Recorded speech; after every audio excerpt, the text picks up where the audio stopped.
Hello guys, welcome back again to my YouTube page.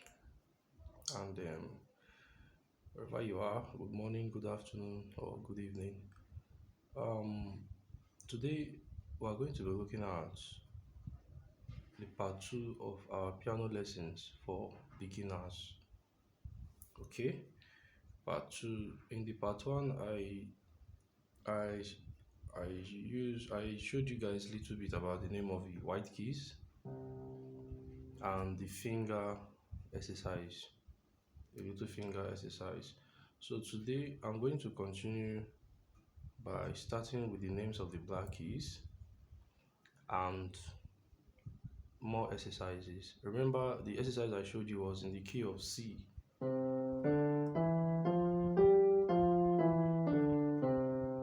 Okay, so before I go to the other exercises and in the other keys, because like I said, we have 12 keys in the keyboard or the piano. We have 7 whites and 5 blacks. And I've given you the names of the 7 white keys, starting with C. I told you your C is the first white key before you meet that two pair of blacks. This is the two pair of black. This is another two pair of black. This is another two pair of black here. So the first white key before the two pair of black is your C. Okay. And I told you to read it in an alphabetical order, right ways. So if this is C, this will be D, this will be E, F, G, A, B, C. You can see that in the previous video. So today we are going to look at the black keys, the names of the black keys, and continue with other exercises if time permits us. So the black keys, there are 5 in numbers. This is a pair of 5. This another pair of 5. This another pair of 5. So they are just in repetition mode, like I told you. We have 2 black as a pair. You have 3 blacks as a pair. You have 2 black again repeating, 3 blacks. Now, the name of the black key, you get the name of the black key, just follow me please, by looking at the white key closer to that black key. I come again. The If a white key is closer to a black key, for example, this is C. There's a black key closer to C, which is this, right? This black key, do you think it's in the front of this white key or is at the back of this white key? I think it's at the front of this white key. This black key is in the front of this white key. So once the black key is in the front of the white key, you call that black key a sharp of that white key. I come again. Once the black key or the black note is in the front of a particular white key, all you need to do is just to go and know the name, just know the name of that white key. For instance, this is C. And because this black key is in front of C, we'll call it C sharp. Assuming this black key is at the back of C, that is, if it's at the back of C, you will see the key before C. So when I mean back of a key or the front of a key, front is after a key, so back is before the key. So since this black key is after this white, you call it a sharp of this white. Okay, so because this black is in the front of C, we'll call it C sharp. And the sharp sign is the one you people use in your mobile set that is written like ash, like star and ash. So the ash there is the sharp sign. Remember, if a black key is at the back now, that is before a white key, the black key becomes the flat of that white key. Flat, F-L-A-T, flat. Okay, and the flat sign is like a small letter B, slantly. Let's look at a black key now, another black key. Let's say this black key, for instance. Hmm? The black key in between the 3 pair blacks. Now, this one is a very good example because this black key is in the front of this. Why the back of this? It's in the front of G because this is C, D, E, F, G. So this black note is in the front of G, but at the same time, this black note is at the back of A. And if you use that formula I told you, you can call this black key either A flat or G sharp, right? So with that formula, you can know the names of the black key. So this is E. There's no black key in front of E, right? But there's one at the back of E. The one at the back of E, you will now call it what? E flat, which is this. And this E flat, remember, is at the front of another key. And this key is called D. So you can call it D sharp. Then there's a black key at the back of D. You can call it D flat or C sharp because at the front of C. Okay? So our previous exercise, I showed you guys how to play with your 5 fingers for left hand and right hand. And for those of you that have been practicing it, hopefully by now you can be playing it fluently, slow pace like this.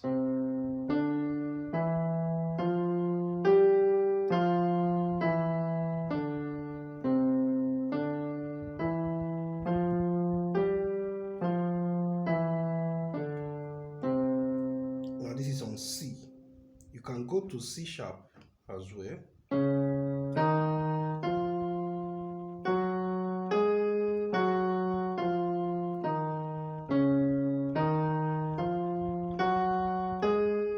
In C sharp, this is what you get: C sharp, E flat, F, F sharp, G sharp or A flat, F sharp, F, E flat. So it's now become, that's what the sound you are hearing is the surfer sound, surfer. But the number system or the name of the keys is the staff. 1, 2, 3, 4, 5, 4, 3, 2. This is the right hand exercise for the C sharp. You can do for the left hand. 1, 2, 3, 4, 5, 4, 3, 2, 1. Before you now play both together.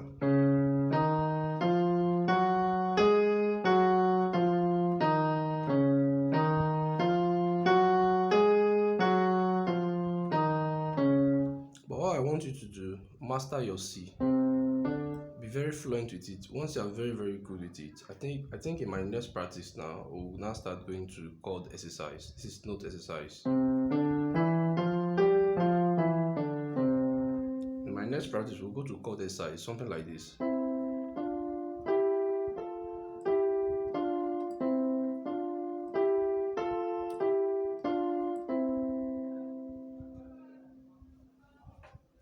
The formula for this is 1, 2, your finger 1 and 2, 2 and 4, sorry, 1 and 3, 1 and 2, 1 and 3, 2 and 4, 3 and 5, you now play it back, 2 and 4, 1 and 3. So when you are very fluent with it, this is how you now be playing it.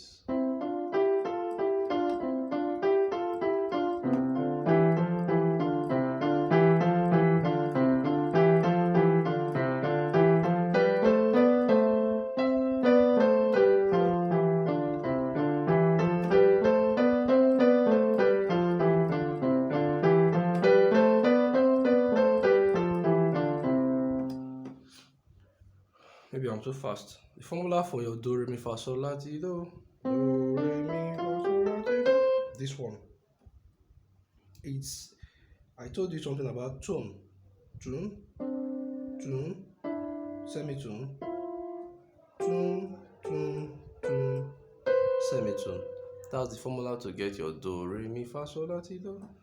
Your tune means you've jumped one key before you get to the next. This is the key that was jumped. Tune. So you have tune, tune, semitone. Then tune, tune, tune, semitone. So your first tune is double tune. In between the double tone is a semitone, then triple tone, then the last one semitone. If you hold them by notes, it will be sounding like this.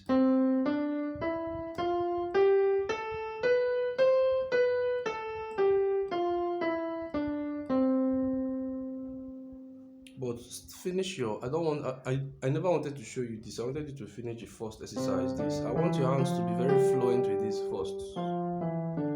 Before we go to this.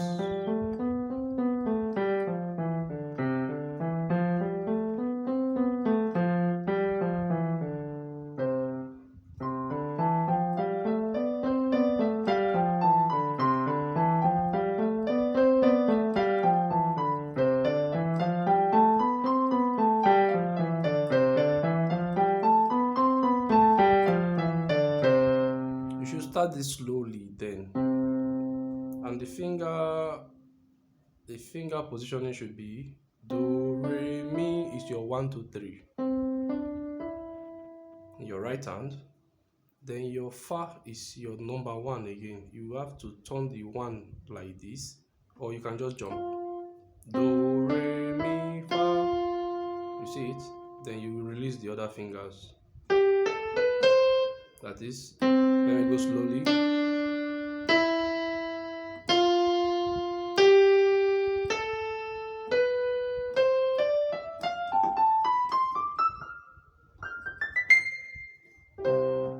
So that will be all for today. Please feel free to tell me where I can improve on in the comment section below.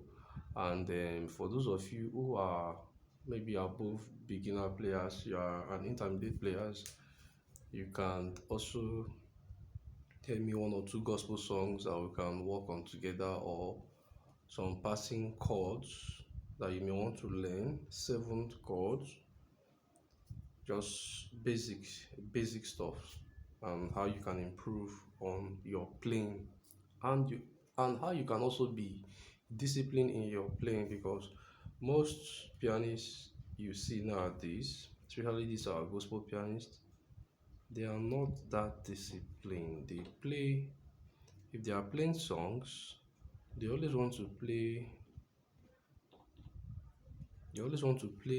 every chord they know inside one song. It's not always like that.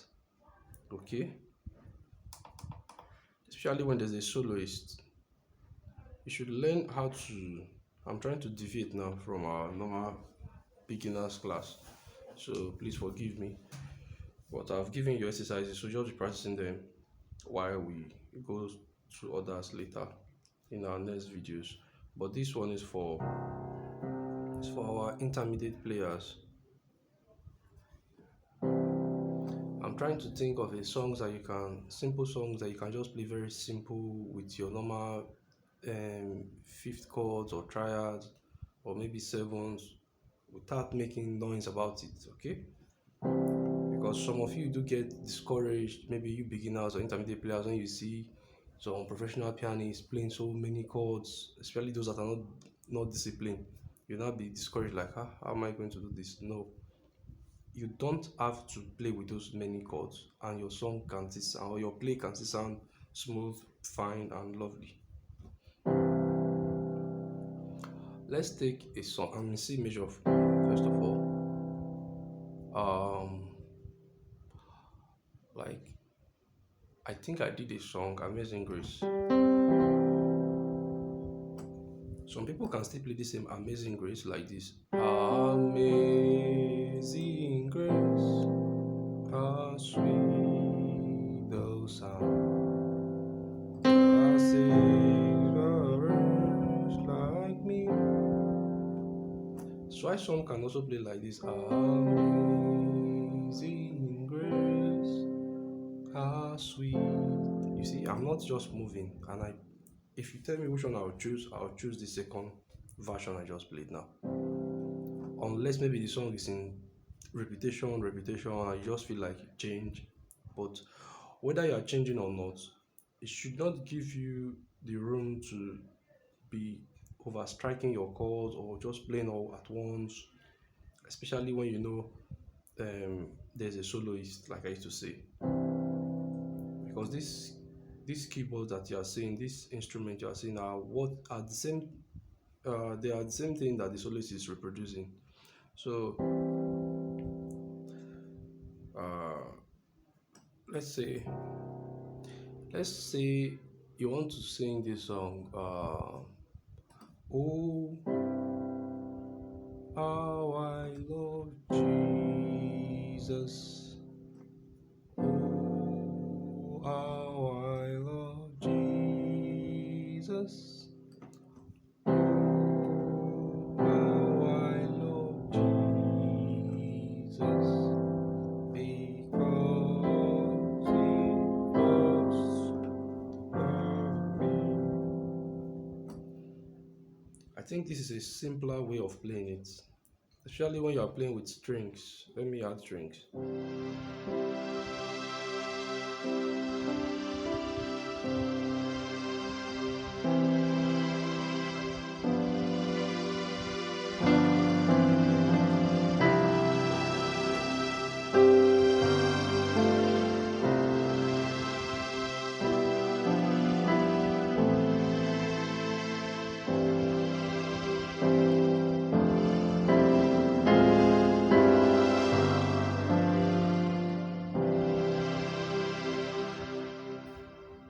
So what I'm just trying to say here is that just try and play as simple and professional and disciplined as possible. No need for too many chords in your playing. So thank you very much for watching. Please like, subscribe, and share.